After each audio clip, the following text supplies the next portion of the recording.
दोस्तों, आज आपको एक ऐसी चीज़ बताने जा रहे हैं। जितने भी सीएससी वीएलई हैं उनको जान करके ये बहुत ही खुशी होगी कि जो पैन कार्ड की सुविधा थी सीएससी के पोर्टल पे, वो केवल यूटीआई के माध्यम से ही होती थी। अब एनएसडीएल के द्वारा भी काम शुरू हो गया है। एनएसडीएल के पोर्टल पे भी आप काम कर सकते हैं सीएससी के माध्यम से। तो आज हम आपको इसी के बारे में विस्तृत जानकारी देने वाले हैं।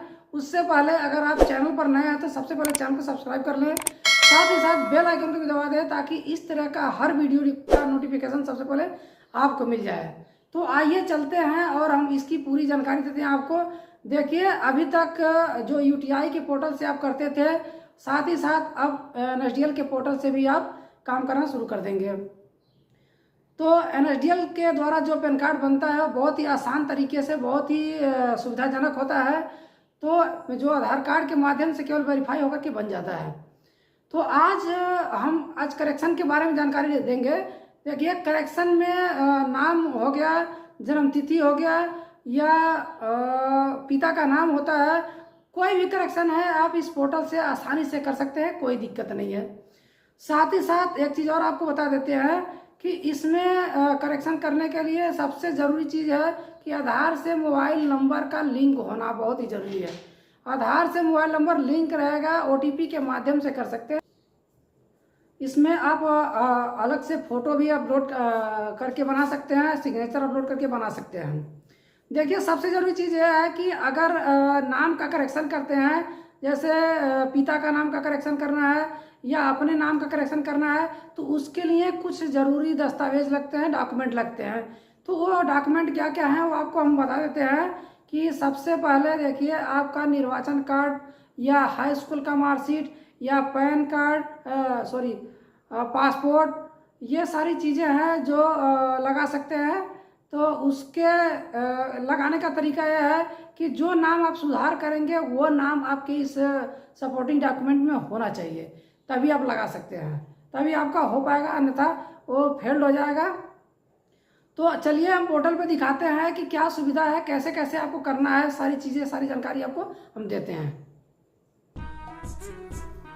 सबसे पहले आपको डिजिटल सेवा पोर्टल का जो ये साइट दिख रहा है आपको सामने, इस पे आपको लॉगिन हो जाना है। साइट क्या है आप वहाँ देख लेंगे। डिजिटल सेवा अगर लिखेंगे गूगल पे तो सर्च करेंगे, आ जाएगा। उसके बाद लॉगिन करने का कुछ रूल इसमें है कि लॉगिन आईडी और पासवर्ड डालेंगे, कैप्चा डालेंगे, उसके बाद लॉगिन करेंगे तभी लॉगिन होगा। और नए तरीके सब आ गया है, पहले ऐसा नहीं था। देखिए, अब ये क्या हुआ, लॉगिन हो रहा है साइट। लॉगिन होने के बाद इस तरह का पेज आपके सामने खुल के आ जाएगा। आपको यहाँ देखिए ऊपर साइड में सर्च बार दे रहा है, वहाँ पे जो भी चीज़ आपको करना है उसको सर्च करना होगा। देखिए, पैन लिख के हम सर्च कर रहे हैं। जैसे पैन लिख के सर्च करेंगे तो एनएसडीएल का साइट उस पर देगा, उसको हम क्लिक कर लेंगे। यहाँ देखिए, लॉगिन करने का दो तरीका दे रहा है। यहाँ क्लिक हेयर पे करेंगे तो भी लॉगिन होगा, और लॉगिन विद डिजिटल सेवा कनेक्ट करेंगे तो भी लॉगिन होगा। तो हमको डिजिटल सेवा कनेक्ट से ही करना है। अब उसके बाद यहाँ ये जो एनएसडीएल का जो साइट है सीएससी के माध्यम से यहाँ खुल गया है। यहाँ देखिए कई ऑप्शन दे रहा है कि न्यू एप्लीकेशन अगर करना है, मतलब न्यू पैन कार्ड बनाना है तो वहाँ से करेंगे। यहाँ पैन चेंज या करेक्शन करना है तो करेंगे। उसके बाद कई सारे ऑप्शन है। एप्लीकेशन चेक करना है, जो आपने भरा हुआ है वो इनकम्प्लीट है या कम्प्लीट है, तो यहाँ से आप चेक कर सकते हैं। देखिए, हम अभी तक इस पर 5 एप्लीकेशन कर चुके हैं, जिसमें से 4 जो है वो सक्सेस है और 1 इनकम्प्लीट हो गया होगा। तो आइए हम चलते हैं पैन चेंज करेक्शन पे, क्योंकि हमें पैन चेंज करना है। और पैन चेंज करने का सबसे धाकड़ और सबसे आसान तरीका इस पे दिया गया है एनएसडीएल के माध्यम से सीएससी के पोर्टल पे। तो यहाँ देखिए 2 तरीका दे रहा है, स्कैन बेस्ड और ई-केवाईसी।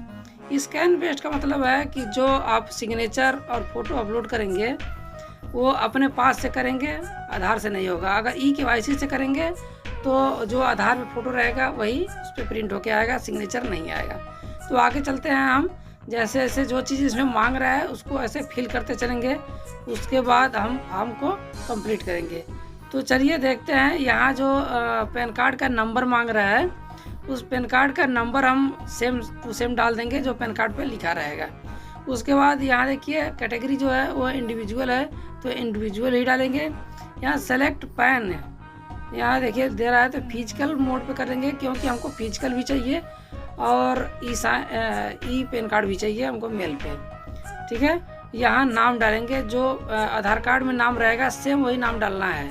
आधार कार्ड से कोई भी चेंजिंग नहीं होनी चाहिए क्योंकि आधार के ही माध्यम से वेरीफाई होना है। तो आधार नंबर आधार के माध्यम से आधार पे जो नाम है वो डाल दिए और उस पर जो डेट ऑफ बर्थ है उसमें कोई भी गलतियां नहीं होनी चाहिए। जो आधार कार्ड पे दिया हुआ है सेम टू सेम उसी को फिल करना है।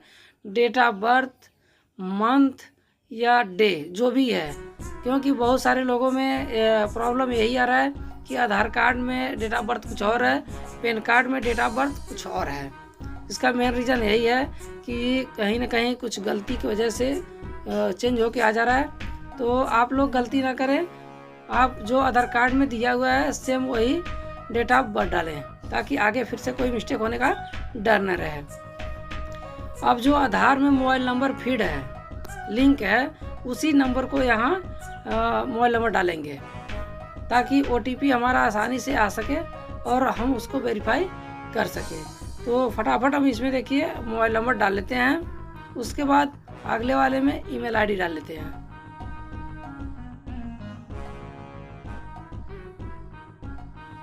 यहाँ देखिए अब हम मोबाइल नंबर और ईमेल आईडी दोनों फिल कर लिए हैं। फिल करने के बाद यहाँ सबमिट करेंगे। ठीक है, जैसे सबमिट करेंगे तो सबमिट करने के बाद आपके सामने इस तरह का एक पेज खुल के आ जाएगा कि जो आप please check your application form detail, यहाँ जो फॉर्म डिटेल भरे थे वो सब आप यहाँ मिला लेंगे। मिलाने के बाद फिर आगे बढ़ेंगे तो यहाँ देखिए आई एग्री करने के लिए दे रहा है। सबसे ज़रूरी चीज़ ये है कि यहाँ देखिए रजिस्टर दे रहा है। रजिस्टर करने के लिए अगर आप रजिस्टर हैं पहले से तब तो यहाँ मोबाइल नंबर डालेंगे। अगर रजिस्टर नहीं है तो सबसे पहले आपको रजिस्टर करना होगा। रजिस्टर कैसे करना है आइए आपको बता देते हैं। देखिए रजिस्टर यहाँ पर करेंगे, उसके बाद यहाँ यूज़र नेम में जो आपका नाम है वो नाम डालेंगे। उसके बाद जो भी एड्रेस इसमें जो भी चीज़ मांग रहा है सेम आपको भरते जाना है। भरने के बाद लास्ट में यहाँ ईमेल आईडी दे रहा है और ऊपर में मोबाइल नंबर दे रहा है। वो दोनों को वेरीफाई करना है OTP के द्वारा। वेरीफाई करने के बाद आप यहाँ से सबमिट कर देंगे। सबमिट करने के बाद आपके पास मोबाइल नंबर जो है वो एक्टिवेट हो जाएगा।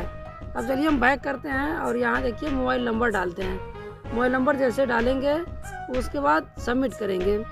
सबमिट करने के बाद आपके मोबाइल पे एक OTP आएगा, उस OTP को यहाँ फिल करेंगे।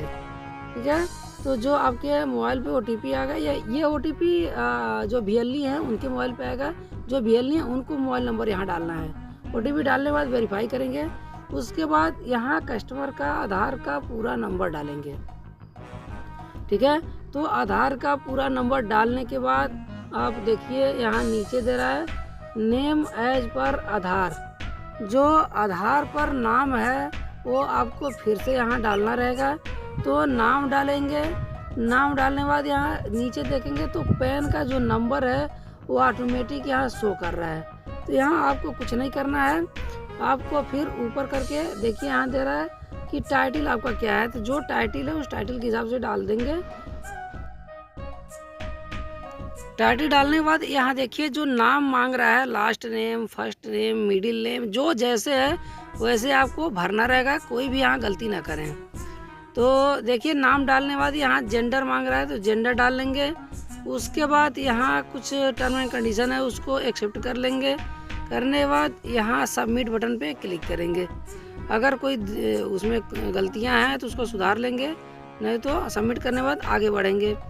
अब यहाँ देखिए जो आधार का नंबर है वो ऑलरेडी फिल होके और पैन कार्ड का नंबर है वो भी ऑलरेडी फिल होके आ गया है। आपको यहाँ कोई चेंजिंग नहीं करना है, कुछ भी नहीं करना है। उसके बाद यहाँ देखिए लास्ट नेम, फर्स्ट नेम, जो भी चीज़ डाले हैं वो आपको सब यहाँ सामने दिख रहा है। तो यहाँ फिर से हम आगे बढ़ेंगे। आगे बढ़ने के बाद यहाँ आपके फादर का नाम मांग रहा है तो जो फादर का नाम है सेम आपको भरना है। इसमें एक चीज़ और देखना है कि जो फादर नेम दे रहा है फिर री इंटर फादर नेम, मतलब 2 बार आपको फादर नेम डालना है।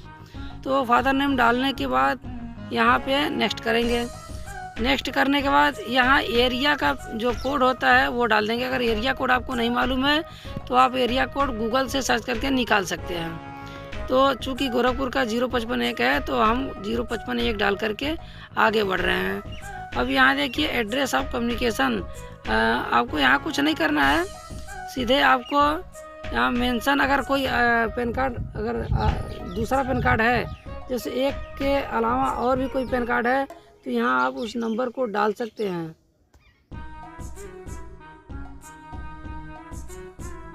अन्यथा कुछ नहीं करना है आपको। यहाँ देखिए नेक्स्ट करेंगे, नेक्स्ट करने के बाद अगले पे स्टेप पे चलेंगे और यहाँ मांग रहा है प्रूफ ऑफ आइडेंटिटी।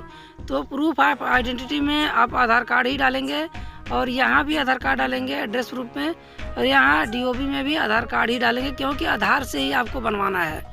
ठीक है, उसके बाद आप देखिए यहाँ अपलोड करने के लिए मांग रहा है फ़ोटो और सिग्नेचर। तो आप फ़ोटो और सिग्नेचर जैसा इसमें कर रहा है 200 DPI में जो भी साइज़ मांग रहा है उसके हिसाब से आप वहाँ बना करके सिस्टम में रख लेंगे, उसके बाद अपलोड कर लेंगे। तो आइए चलते हैं अपलोड करने। यहाँ सबसे पहले हम फ़ोटो को अपलोड करेंगे, उसके बाद सिग्नेचर अपलोड करेंगे। तो दोनों को JPG में ही रखना है।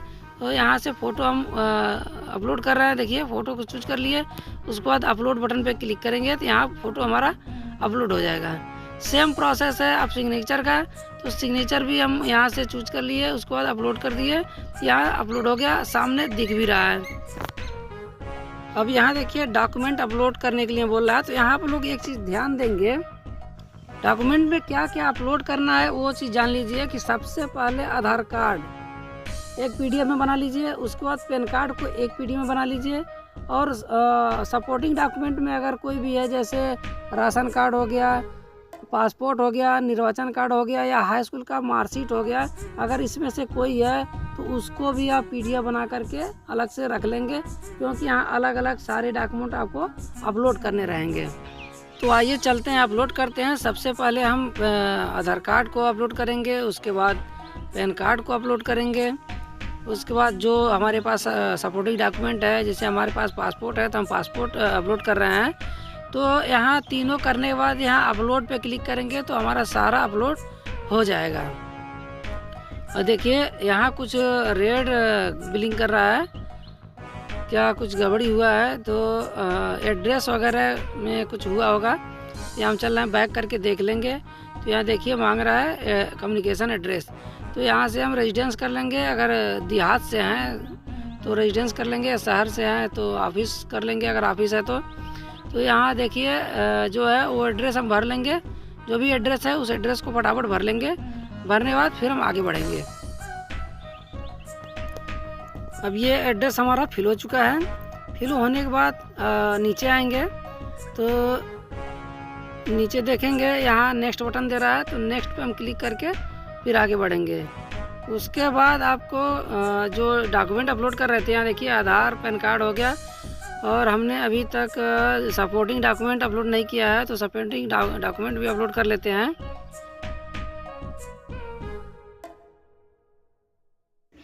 अब यहाँ देखिए ई साइन पैन करके आ रहा है, तो ई साइन पैन के लिए हम आगे बढ़ रहे हैं। तो उससे पहले अपने सारे डॉक्यूमेंट जो भी भरे हुए हैं या जो भी फिल किए हुए हैं उसको चेक कर लेंगे एक बार। चेक करने के बाद आपको आगे चलते हैं, बताते हैं। यहाँ देखिए चेक हो गया है। उसके बाद यहाँ अगर एडिट करना है तो एडिट कर सकते हैं, कुछ भी अगर गलतियाँ हुई हैं तो, नहीं तो यहाँ से हम कंफर्म करेंगे, फिर नेक्स्ट करेंगे। अब यहाँ हम फिर से एक बार रीचेक कर रहे हैं, डॉक्यूमेंट डिटेल में आ रहे हैं। तो डॉक्यूमेंट डिटेल में आधार हो गया है, पैन कार्ड हो गया है, और यहाँ सपोर्टिंग डॉक्यूमेंट नहीं हुआ था तो हम उसको भी कर ले रहे हैं। देखिए यहाँ तीसरा आ गया है, तो यहाँ से चूज करेंगे। चूँकि हम पासपोर्ट को कर रहे हैं तो यहाँ से पासपोर्ट ले लेंगे। पासपोर्ट लेने के बाद अब वहाँ देखिए ऊपर में अपलोड दे रहा है, तो यहाँ से अपलोड कर लेंगे। हमारा तीनों डॉक्यूमेंट अपलोड हो चुका है। अब यहाँ से सबमिट करेंगे। सबमिट करने के बाद आगे चलेंगे। आगे करना क्या रहेगा कि ई साइन जो है वो हमारा आधार OTP वेरीफाई करना रहेगा। यहाँ देखिए दिखा रहा है कि कौन कौन सा हम डॉक्यूमेंट अपलोड कर रहे हैं। यहाँ देखिए ओके OTP बेस्ड ई साइन, यहाँ राइट साइड में बायोमेट्रिक से दे रहा है, तो हमको OTP से ही करना रहेगा। OTP बहुत बेस्ट होता है, कोई दिक्कत नहीं होता है। फिंगर वाले में थोड़ा सा दिक्कत होता है, फिंगर किसी किसी का काम नहीं करता है। आइए यहाँ हम आधार नंबर डालेंगे। आधार नंबर डालने के बाद यहाँ सेंड OTP पे क्लिक करेंगे। जैसे सेंड OTP पे क्लिक करेंगे तो हमारे मोबाइल पे OTP आ जाएगा जो आधार से मोबाइल लिंक रहेगा उस पर, और उस OTP को डाल करके यहाँ OTP वेरीफाई कर देंगे। अब यहाँ देखिए जो OTP है OTP वेरीफाई हो चुका है। वेरीफाई होने के बाद यहाँ पे नाउ क्यों कह रहा है कि क्योंकि इसका भी कुछ पेमेंट होता है। वो पेमेंट अपने CSC वॉलेट से ही करना होता है। CSC से हम कर रहे हैं, पैन कार्ड बना रहे हैं तो CSC वॉलेट से ही करेंगे। तो यहाँ देखिए पासवर्ड डालेंगे। पासवर्ड डालने के बाद जो CSC का पासवर्ड होता है वो डालने के बाद वैलिडेट करेंगे। उसके बाद पिन होता है एक वॉलेट पिन, उस पिन को भी डालेंगे। उसके बाद यहाँ से पे कर देंगे। तो जैसे आप पे करेंगे तो आपका जो फॉर्म है वो फुल्ली सबमिट हो जाएगा, और यहाँ सबमिट होने के बाद आपके सामने इस तरह से एक पेज दिखाई देगा, your application is submitted successful. तो आपका जो पैन कार्ड था वो सबमिट हो चुका है। अब यह पैन कार्ड जल्दी अपडेट हो जाएगा, और अपडेट होके मेल पे भी आ जाएगा और आपके एड्रेस पे घर भी आ जाएगा। तो आज का वीडियो आप लोगों को कैसा लगा कमेंट में ज़रूर बताएं। आशा करते हैं इस वीडियो से आप लोगों को बहुत ही जानकारी मिलेगी। अगर अभी तक आपने चैनल को सब्सक्राइब नहीं किया है तो सबसे पहले सब्सक्राइब कर लें, साथ ही साथ बेल आइकन को भी दबा दें ताकि इस तरह का हर वीडियो का नोटिफिकेशन सबसे पहले आप